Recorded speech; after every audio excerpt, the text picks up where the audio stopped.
یا ایھا الذین آمنوا اتقوا اللہ حق تقاتہ۔ اب یہاں پر ہمیں غور کرنا ہوگا کہ تقوی کی حقیقت کیا ہے۔ اگرچہ ہم آیت البر کے آخر میں پڑھ چکے ہیں اولئک الذین صدقوا واولئک هم المتقون، وہاں پر وہ ایک حیولہ، ایک شخصیت، ایک کردار وہ ہمارے سامنے آ چکا ہے، متقی کون ہوتا ہے۔ لیکن یہ موقع مناسب ہے کہ یہ لفظی معنی اس کے کیا ہے۔ عام طور پر جو ترجمہ کیا جاتا ہے اللہ سے ڈرو، یہ اچھا ترجمہ نہیں ہے، اور چونکہ اکثر و بیشتر لوگوں نے یہی ترجمہ کیا اور قرآن میں بار بار آتا ہے اتقوا اللہ اتقوا اللہ اتقوا اللہ، تو عیسائیوں کو یہ کہنے کا موقع ملا کہ قرآن زیادہ اللہ کے خوف پر زور دیتا ہے، جبکہ مسیح نے اور جو بائبل ہے وہ اللہ کی محبت پر زور دیتی ہے، کہ اعتراض کرنے کا انہیں موقع مل گیا۔ خوف کا لفظ قرآن کا خود عربی زبان کا لفظ ہے، قرآن مجید میں بھی آیا ہے فَلَا تَخَافُوهُمْ وَخَافُونِي، تم ان سے نہ ڈرو، اپنے دشمنوں سے نہ ڈرو، مجھ سے ڈرو۔ خوف کا لفظ بھی ہے۔ يَخَافُونَ يَوْمًا تَتَقَلَّبُ فِيهِ الْقُلُوبُ وَالْأَبْصَارُ، وہ ڈرتے رہتے ہیں اس دن کے تصور سے جس دن کے نگاہیں اور دل الٹ جائیں گے، قیامت کا دن، حشر کا دن۔ تو خوف کا لفظ قرآن میں ہے، عربی زبان کا لفظ ہے، تقوی کے معنی خوف نہیں ہے۔ تقوی کے لفظی معنی بچنا۔ دیکھیے وقا یقی وقایتن، اسے کہتے ہیں ثلاثی مجرد، اس میں معنی ہے وقا یقی وقایتن کے کسی کو بچانا، اور آپ بڑی آسانی سے یاد رکھ سکیں گے کہ جو ہماری دعا ہے، جو سورہ بقرہ میں حج کی دعاؤں کے ضمن میں اہم ترین دعا کی حیثیت سے مذکور ہے، ربنا آتنا فی الدنیا حسنۃ وفی الآخرۃ حسنۃ وقنا عذاب النار، وقنا عذاب النار، اے اللہ ہمیں بچا آگ کے عذاب سے۔ تو وقا یقی وقایتن کے معنی ہے کسی کو بچانا۔ باب افتعال میں یہ بنا ابتقا، اور واو اور تا یہ جڑ گئے، اتقا اتقا۔ اتقا معنی خود بچنا، بچنا اللہ کی نافرمانی سے، بچنا اللہ کی ناراضگی سے۔ ایک بچنا آؤٹ آف لو ہوتا ہے، out of reverence, out of respect. ایک سلیم الفطرت بیٹا چاہے گا کہ میں کوئی ایسی حرکت نہ کروں کہ میرے والد کو اس سے دکھ پہنچے، یہ بھی بچنا ہے۔ ظاہر بات ہے کہ والد کا خوف نہیں ہے اسے، یہ اس کی روش آؤٹ آف لو ہے۔ والذین آمنوا اشد حبا للہ، جو لوگ صاحب ایمان ہیں وہ شدید ترین محبت کرتے ہیں اللہ کے ساتھ۔ بلکہ ہم نے جو حقیقت جہاد کا مضمون جو ہے اس پر غور کیا، اس کے ضمن میں ایک آیت جو بڑی عظیم آیات میں سے قرآن کے، قُلْ إِنْ كَانَ آبَاؤُكُمْ وَأَبْنَاؤُكُمْ وَإِخْوَانُكُمْ وَأَزْوَاجُكُمْ وَعَشِيرَتُكُمْ وَأَمْوَالٌ اقْتَرَفْتُمُوهَا وَتِجَارَةٌ تَخْشَوْنَ كَسَادَهَا وَمَسَاكِنُ تَرْضَوْنَهَا أَحَبَّ إِلَيْكُم مِّنَ اللَّهِ وَرَسُولِهِ وَجِهَادٍ فِي سَبِيلِهِ فَتَرَبَّصُوا حَتَّى يَأْتِيَ اللَّهُ بِأَمْرِهِ وَاللَّهُ لَا يَهْدِي الْقَوْمَ الْفَاسِقِينَ۔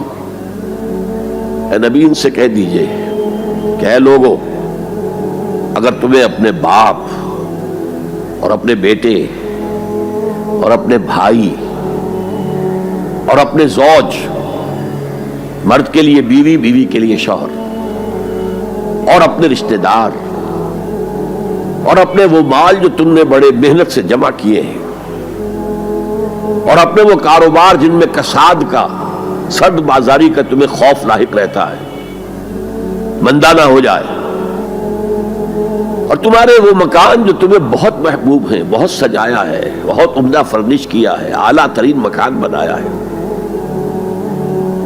اگر یہ 8 چیزیں زیادہ محبوب ہیں اللہ سے اور اس کے رسول سے اور اللہ کی راہ میں جہاد سے، فتربصوا، جاؤ، بیٹھے رہو، دفع ہو جاؤ، منتظر رہو، حتی یاتی اللہ بامرہ، یہاں تک کہ اللہ اپنا فیصلہ سنا دے. واللہ لا یہدی القوم الفاسقین، اللہ ایسے فاسقوں کو ہدایت نہیں دیتا. تو در حقیقت یہ اللہ تعالیٰ کی محبت کے تحت ہے کہ اللہ اور اللہ کے ساتھ جو عہد وفا استوار کیا ہے، ایاک نعبد و ایاک نستعین، کہ آدمی پھونک پھونک کر قدم رکھے، کہیں میں اللہ کی کسی حد سے تجاوز نہ کر جاؤں، اللہ کی قائم کردہ کسی حد کو پھلانگ نہ جاؤں، کہیں ایسا نہ ہو کہ شریعت کا کوئی حکم میں پامال کر دوں. پھونک پھونک کر قدم رکھنا.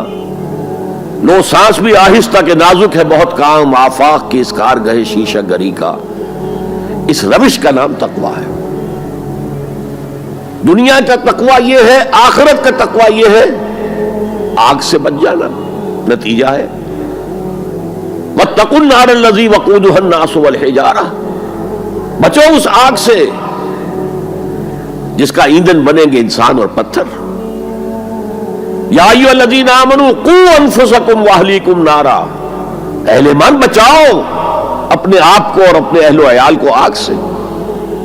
تو دنیا کا تقویٰ اور آخرت کا تقویٰ یہ ہے تقویٰ کے لفظی معنی. بلکہ اس میں اضافہ کروں کچھ. ایک دفعہ حضرت عمر فاروق رضی اللہ تعالی عنہ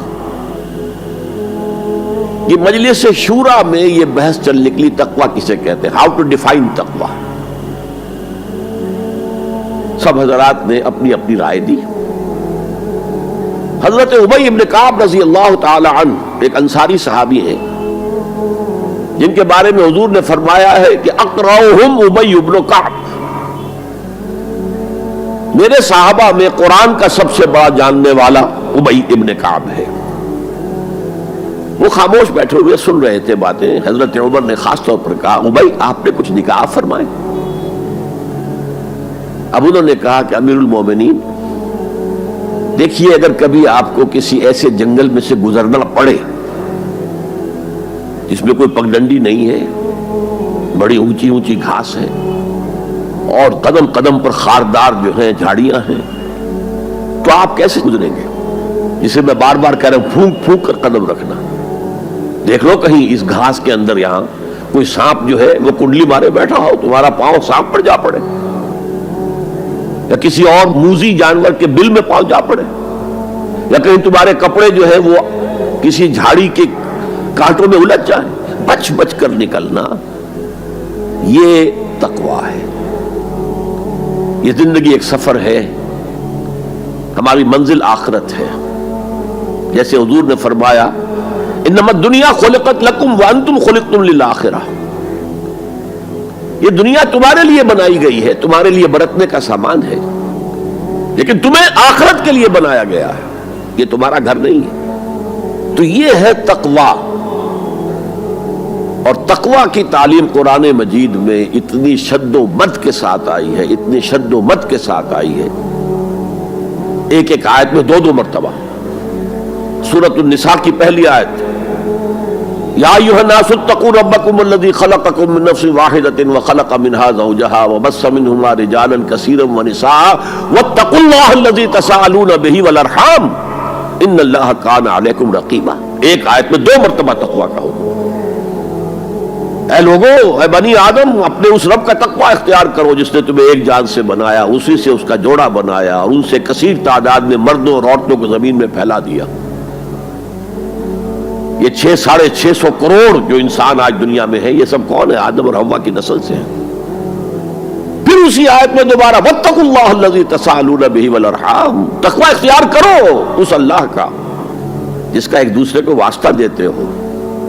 کوئی سائل مانگتا ہے تو اللہ کے نام پر مانگتا ہے. تم بھی جا کر اپنے کسی عزیز سے یا دوست سے کہتے ہو کسی کام کے لیے بھائی یہ کام بہت ضروری ہے اللہ کے لیے جلد از جلد اس کام کو کر دو، واسطہ اللہ کا. یا جیسے کہ سورہ حشر میں ایک آیت میں دو دفعہ یا ایھا الذین آمنوا اتقوا اللہ ولتنظر نفس ما قدمت لغد واتقوا اللہ ان اللہ خبیر بما تعملون. اے ایمان والو، اللہ کا تقوی اختیار کرو. اور دیکھو کل کے لیے کیا بھیج رہے ہو آگے. تمہارے اعمال جو جا رہے ہیں، جمع ہو رہے ہیں تمہارے نامہ اعمال میں، وہ اعمال کون سے ہیں، اچھے ہیں یا برے ہیں؟ اور اللہ کا تقوی اختیار کرو اور دیکھو، جان لو وہ تمہارے اعمال سے باخبر ہے، بے خبر نہیں ہے. تاہم یہ الفاظ جو ہے میرے نزدیک قرآن مجید میں تقوی کی تاکید کے اعتبار سے انتہائی مؤکد مقام ہے. جیسا کہ میں نے عرض کیا، صحابہ گھبرا گئے، حضور اللہ کے تقوی کا حق کون ادا کر سکتا؟ پھر جب سورہ تغابن کی آیت نازل ہوئی تو ان کی جان میں جان آئی. وہاں فرمایا گیا فاتقوا اللہ ما استطعتم، اللہ کا تقوی اختیار کرو جتنا بھی تمہارے حد استطاعت میں ہے، امکانی حد تک اللہ کا تقوی اختیار کرو. پھر جان میں جان آئی. آدمی اپنے مقدور بھر اپنی ہمت کے مطابق تو کام کر سکتا ہے، لیکن اللہ کا حق ادا کرنا یہ کیسے ممکن؟